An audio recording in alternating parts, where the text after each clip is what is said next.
Kabar mengejutkan kembali datang dari panggung hiburan tanah air. Keputusan Sarweindah untuk angkat kaki dan memboyong anak-anaknya keluar dari rumah mewah, mereka mendadak menyita perhatian publik. Langkah drastis ini tak pelak memicu gelombang spekulasi.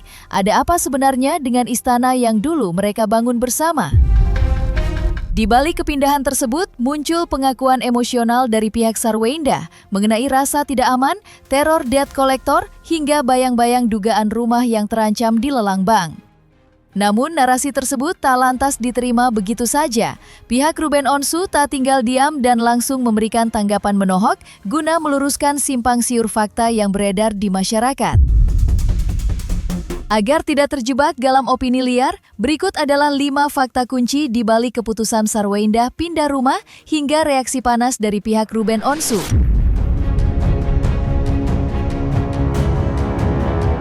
Keputusan Sarweindah untuk memboyong anak-anaknya angkat kaki dari rumah lama mendadak jadi perbincangan hangat publik. Sarweindah mengaku sudah tidak lagi merasa nyaman menghuni rumah tersebut. Bayang-bayang isu ancaman lelang bank yang terus bergulir, ditambah narasi media yang dinilai makin menyudutkan, membuat suasana rumah tak lagi kondusif bagi tumbuh kembang anak-anaknya. Tak ingin kesehatan mental dan kedamaian sang buah hati terganggu, ia pun memilih melangkah keluar dan memulai lembaran baru. Namun, di balik langkah tegas Sarweindah demi membentengi anak-anaknya, seperti apa sebenarnya polemik yang terjadi? Sebenarnya ini kan kita kesini buat hak asuh ya. Jadi ya aku mau fokus supaya semuanya selesai dan kalau masalah pindah rumah ya aku sudah merelakan.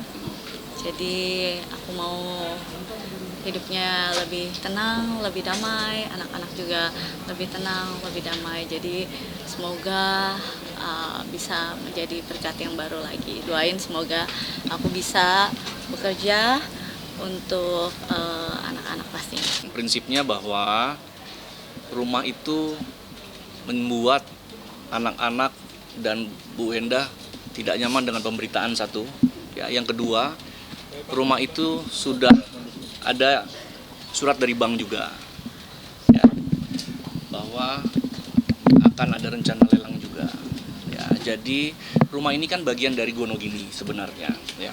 Klien kami kan sebenarnya dengan RO kan pada saat perjalanan cerai kemarin, persidangan kemarin berjalan itu juga ditandatangani Gonogini. Ya.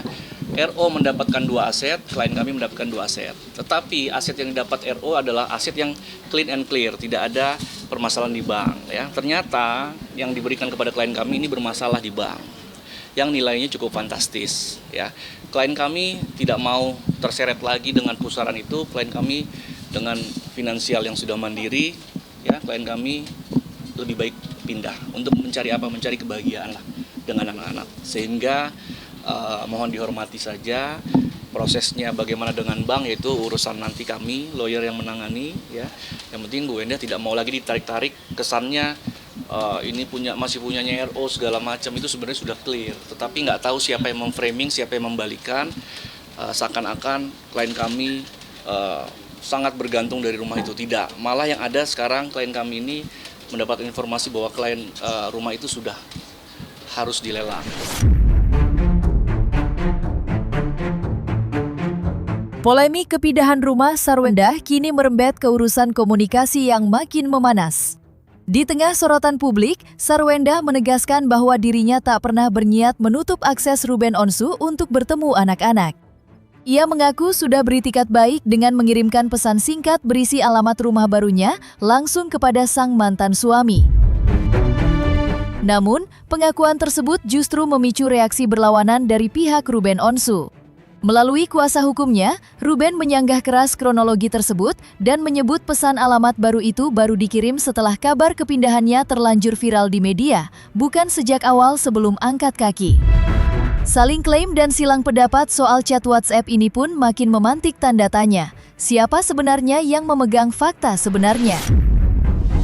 Saya sudah chat gitu saya juga udah kasih alamatnya, pasti dong gimana pun kan itu ayah dari anak-anaknya. Jadi saya tidak pernah menutup gitu gimana anak-anak mau ketemu, saya selalu tanya lagi gimana ayah, jadi tidak ketemu gitu. Tapi karena belum ada respon, saya juga nggak bisa berbuat apa-apa. Saya belum direspon, jadi saya belum direspon. Coba ditunjukin deh. Udah di close sudah. Iya. Ada kok. Sudah di WA sama klien kami ke mantan suami. Ya, ke ayahnya anak-anak. Ini ya. Agak naik dikit, Bang. Bentar, ini nggak ada alamat ya? Nggak ada. Kalau ditutup ini sudah. Oh iya. Kaget saya. Tahan, Bang. Jangan gerak-gerak apa? Tahan, Bang. Kalau ada keputusan lelang, kayaknya bukan kapasitas saya untuk bicara dulu itu ya. Nanti biar ada dari pihak Bang Minola gitu, mungkin yang bisa menyampaikan itu. Oke, artinya kalau memang ada alamat rumahnya, oke, berarti sudah dilakukan pemberitahuan. Tapi kan pemberitahuannya itu kan sudah setelah dia pindah, setelah masyarakat Indonesia tahu dia pindah, setelah teman-teman media tahu dia pindah. Artinya informasi pertama yang didapatkan oleh kami, oleh Ruben, ketika terjadi perpindahan itu kan bukan dari dia. Harusnya kan sebaiknya ini ya, bukan mengajari. Orang yang pertama tahu dia pindah kan harusnya adalah Ruben. Karena di situ adalah ada anak-anak kan begitu. Tapi ini kan tidak. Ruben adalah orang yang kesekian yang tahu, karena masyarakat udah tahu terlebih dahulu, teman-teman media udah tahu terlebih dahulu, ditanya ke kita bilang tidak tahu, baru kemudian ada chat itu. Ya, jadi itulah mengenai masalah perpindahan. Prahara pembagian harta Gonogini antara Sarwendah dan Ruben Onsu kian memanas dan memasuki babak baru yang mengejutkan. Melalui tim kuasa hukumnya, Chris Samsiwu dan Abraham Simon, pihak Sarwendah belak-belakan mengaku sangat dirugikan atas hasil kesepakatan pembagian 4 aset rumah yang sebelumnya telah ditandatangani di hadapan notaris. Bagaimana tidak, rumah yang diserahkan dan ditempati Sarwendah bersama anak-anaknya ternyata diduga menanggung sisa tunggakan utang bernilai fantastis hingga terancam dilelang bank. Padahal, Sarwendah mengklaim sejak awal hanya meminta 1 rumah, namun disepakati dibagi 2 agar adil. Ironisnya, 2 aset yang diterima pihak Ruben disebut-sebut berstatus bersih, sementara aset Sarwendah ditinggalkan bersama beban utang. Meski Sarwendah sempat berniat baik untuk menanggung beban utang tersebut, negosiasi justru dinilai makin membingungkan dan berat sebelah. Lantas, seperti apa detail kekecewaan pihak Sarwendah atas dugaan jebakan utang Gonogini ini? Jadi gini, kawan-kawan. Klien kami dari awal, ini kita bicara Gonogini ya, kita nggak bicara soal mediasi sekarang berarti ya. Kita bicara Gonogini. Gonogini ini sebenarnya sudah sepakat di notaris, sudah ditandatangani oleh RO dan klien kami, Sarwendah. Ya. Klien kami awalnya hanya minta 1 rumah, ya, yang di BDN. Kan ada 4 rumah, ya. Klien kami hanya minta 1 rumah. Tetapi ternyata hasil kesepakatan 2-2 lah biar adil. Ini clear, nggak ada masalah. Tapi setelah ditandatangani, setelah berjalan, tiba-tiba, ini kita tidak menyudutkan siapapun ya, ini fakta ya. Bang Minola boleh menyampaikan fakta, kami juga boleh dong menyampaikan fakta ya. Pada saat selesai ditandatangani, berjalan dibagi 2 rumah, ternyata rumah yang ditempati, yang ditinggali, ternyata ada sangkutan hutang yang luar biasa besar. Ya, yang mana ternyata sebelum ditandatangani kesepakatan itu sudah ada hutang itu, dan ternyata itu juga belum dibayar, jadi belum dari clear. Agustus 2024. Nah, sehingga makanya ternyata kami dengar sudah ada proses untuk lelang. Nah, itu yang membuat klien kami kaget. Nah, lalu terkait dengan proses yang sudah mau dilelang ini, sebenarnya klien kami dengan itikat baik ya, saya menghubungi Bang Minola untuk oke deh, dari hutang yang sudah ada kita bagi 2. Awalnya mau, tapi ternyata belakangan tidak mau, minta klien saya yang bayar semuanya. Begitu klien saya membayar semuanya, menyanggupi membayar semuanya, tahu-taunya mereka bilang, ya sudah, bayar semuanya plus uang yang dulu pernah dibayarkan juga dikembalikan ke pihak klien Bang Minola. Saya pikir hal-hal itu kan nggak pantas lah gitu, ya kan. Ini kan sudah dibagi dengan jelas, 2 untuk pihak mereka, 2 untuk kita. Tapi ternyata ditinggalkan dengan hutang. Hutang ini pun sudah mau dibayar dengan klien kami, tapi mengeles lagi. Jadi kami berpikir maunya sebenarnya apa gitu.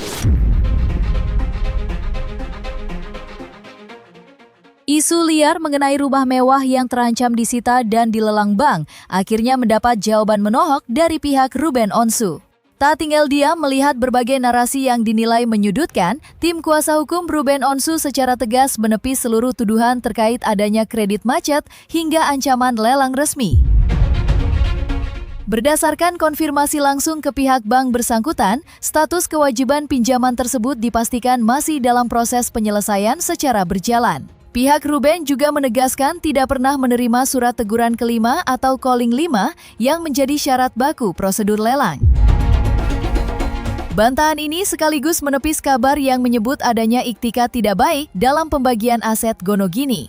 Lantas, seperti apa klarifikasi lengkap dan bukti yang dibeberkan oleh pihak Ruben Onsu untuk meluruskan kabar miring ini?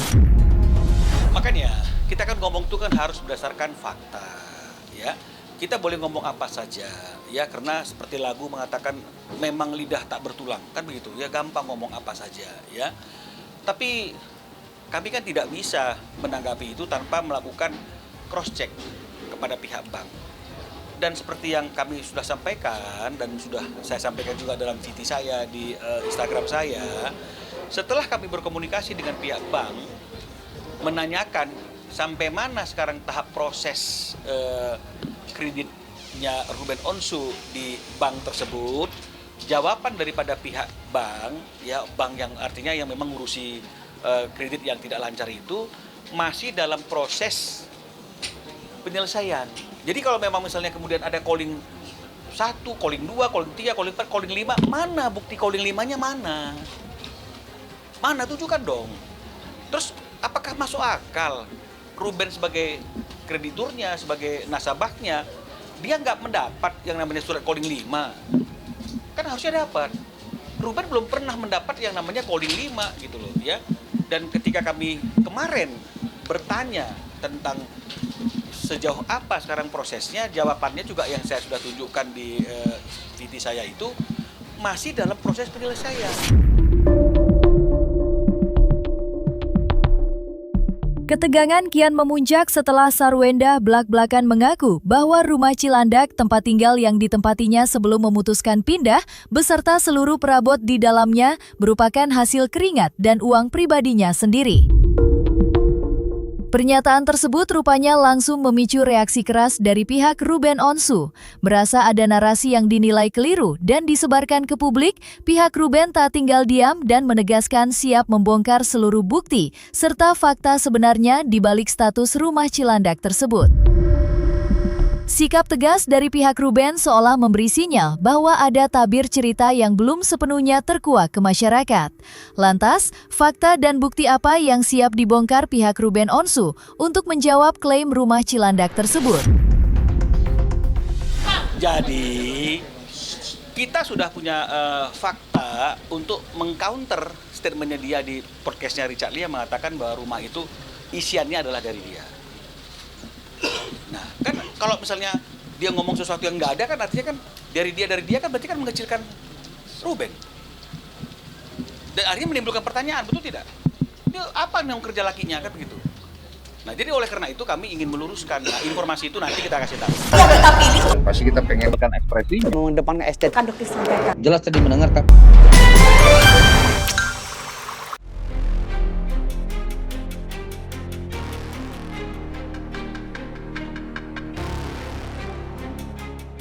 Nah, selesai sudah, Cumi Lovers. Jangan lupa untuk like, subscribe, dan juga share channel YouTube Cumi Cumi.